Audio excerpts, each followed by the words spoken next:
ఈ వైఎస్ఆర్సీపీ ఎమ్మెల్యే బాలినేని శ్రీనివాస్ గారు ఉన్నారు. శ్రీనివాస్ గారు నమస్తే అండి. నమస్తే అండి. శ్రీనివాస్ గారు, మీరు రాజీనామా ఎందుకు చేశారండి? హలో సార్, మీరు రాజీనామా చేయాల్సిన పరిస్థితులు ఎందుకు వచ్చాయంటారు సార్? కేవలం కాంగ్రెస్ వాళ్ళు చేసేటువంటి రాజకీయాలు చూసి మాకు రాజీనామా చేయాల్సి వచ్చింది. మరి వాళ్ళ పక్క వీరసింహారెడ్డి రాజీనామా చేస్తాడు, మరి కాంగ్రెస్ వైఖరి ఇంత మటుకి తెలియపరచలేదు. మరి ఒకేమన్నా రాయల్ తెలంగాణ ఇస్తే ఎన్ని సీట్లు వస్తాయి, తెలంగాణ ఇస్తే ఎన్ని సీట్లు వస్తాయి, సమైక్యత ఎన్ని సీట్లు వస్తాయి, ఈ ఆలోచిస్తున్నారు కాంగ్రెస్ పార్టీ వాళ్ళు తప్ప రాష్ట్ర ప్రయోజనాల గురించి, రాష్ట్ర మనోభావాల గురించి ఆలోచించే పరిస్థితి లేదు.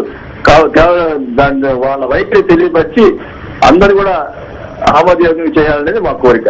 అంటే కేవలం రాజకీయాల కోసమే ఇప్పుడు ప్రత్యేక తెలంగాణ రాష్ట్రం అనే వాదన తెరపైకి తీసుకొచ్చిందని మీరు అంటారా?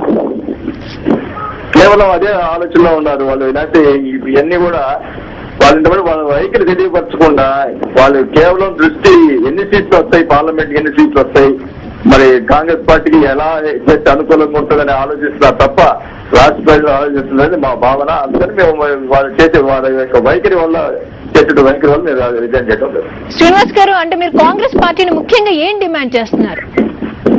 కాంగ్రెస్ వైఖరి మిమ్మల్ని తెలియపరచాలి, అందరినీ అన్ని పార్టీలను కూర్చొని అందరికీ ఆమోదయోగ్యంగా చేయాల్సిన అవసరం ఉన్నది మా యొక్క డిమాండ్.